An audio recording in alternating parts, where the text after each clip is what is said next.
എല്ലാവർക്കും പുതിയ വീഡിയോയിലേക്ക് സ്വാഗതം. കോവയ്ക്ക കണ്ടാൽ ഓടിപ്പോകുന്നവരാണ് നിങ്ങള്. ചിലർക്ക് ഇഷ്ടാവും, ചിലർക്ക് ഇഷ്ടമല്ല ട്ടോ. പക്ഷെ എനിക്ക് ഭയങ്കര ഇഷ്ടാണ്. പക്ഷേ ഈ രീതിയില് കുറച്ചുകൂടെ മസാലയൊക്കെ ഇട്ടൊന്ന് ഉണ്ടാക്കി നോക്കൂട്ടോ. അടിപൊളി ടേസ്റ്റാണ്. സാധാരണ നമ്മള് കോവയ്ക്കയാണെങ്കിലും മെഴുക്കുവരട്ടി ഇങ്ങനെ വെക്കല്ലേ. പക്ഷേ ഇതൊരു വെറൈറ്റി ആയിട്ട് കുറച്ച് മസാലയൊക്കെ ആഡ് ചെയ്തിട്ടാണ് ഉണ്ടാക്കുന്നത്. ആദ്യം തന്നെ കുറച്ച് എണ്ണ ഒഴിക്കുക. അതിലേക്ക് കടുക് പൊട്ടിച്ചിട്ട് സവാള ഉണ്ടല്ലോ, ഒരു കുഞ്ഞ് സവാളയാണ് എടുത്തേക്കുന്നത്. അത് നമുക്ക് ചെറുതായി അരിഞ്ഞിടുക. ചെറുതായി അരിഞ്ഞിട്ട് കടുകിലിട്ടിട്ട് നന്നായിട്ടൊന്ന് മൂപ്പിച്ചെടുക്കാം. പിന്നെ അതിലേക്ക് കുറച്ച് ഇഞ്ചി, കുറച്ച് വെളുത്തുള്ളി, പിന്നെ എരിവിന് 4 കഷ്ണം പച്ചമുളക് അരിഞ്ഞ് ചേർക്കാം. പിന്നെ കറിവേപ്പിലയും കൂടെ ഇട്ടിട്ട് നന്നായിട്ടൊന്ന് വഴറ്റിയെടുക്കുക.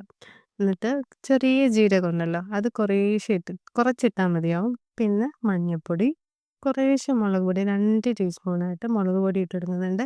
പിന്നെ 1 ടേബിൾ സ്പൂണ് മല്ലിപ്പൊടിയാണ് ആഡ് ചെയ്ത് കൊടുക്കുന്നത്. പിന്നെ 2 ടേബിൾ സ്പൂൺ മല്ലിപ്പൊടി, പിന്നെ ഒരു ചെറിയ ടീസ്പൂണ് നമ്മുടെ ഗരം മസാല ഉണ്ടല്ലോ, ഇത്രയും കൂടെ ആഡ് ചെയ്തിട്ട് നന്നായിട്ടൊന്ന് പച്ചമണം മാറുന്നത് വരെ നന്നായിട്ട് വഴറ്റിയെടുക്കുക.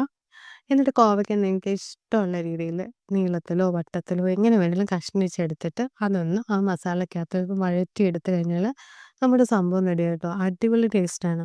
ഈ കോവയ്ക്ക എടുക്കുമ്പോൾ ഉണ്ടല്ലോ, കിളുന്നതെടുക്കണം, പഴുത്തതൊന്നും എടുക്കല്ല. പഴുത്തതൊന്നും എടുത്താൽ അത്രയും ടേസ്റ്റ് കിട്ടില്ല. കിളുന്നത് നമുക്ക് വാങ്ങിക്കുമ്പോൾ അറിയാൻ പറ്റും.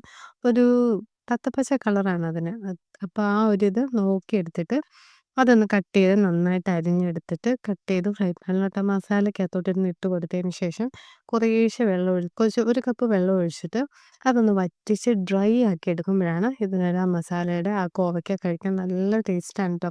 മസാലയ്ക്കകത്ത് ഇരുന്നിട്ട് ഡ്രൈ ആയിട്ട് നമ്മൾ ഡ്രൈ ഫ്രൈ പോലെ ഡ്രൈ ആയിട്ട് എടുക്കണം. വെള്ളം ഉണ്ടെങ്കിൽ ആ ഒരു ടേസ്റ്റ് കിട്ടില്ല ട്ടോ. നമ്മൾ ഡ്രൈ ആക്കി ആ മസാലയൊക്കെ കോവയ്ക്കയിൽ പിടിച്ച് വെക്കണം. അപ്പൊ ഇങ്ങനെ ഒന്ന് ട്രൈ ചെയ്ത് നോക്കണേ. നിങ്ങൾക്ക് എന്തായാലും ഇഷ്ടപ്പെടും. നല്ല ഒരു വെറൈറ്റി റെസിപ്പിയാണ്. എല്ലാവർക്കും ഈ ചെറിയ വീഡിയോ ഇഷ്ടപ്പെട്ടു എന്ന് വിചാരിക്കുന്നു. ഇതുപോലുള്ള പുതിയ വീഡിയോസ് ആയിട്ട് ഞാൻ ഇനിയും വരാം. അപ്പം എല്ലാവർക്കും താങ്ക്സ് ഫോർ വാച്ചിങ്. ബൈ.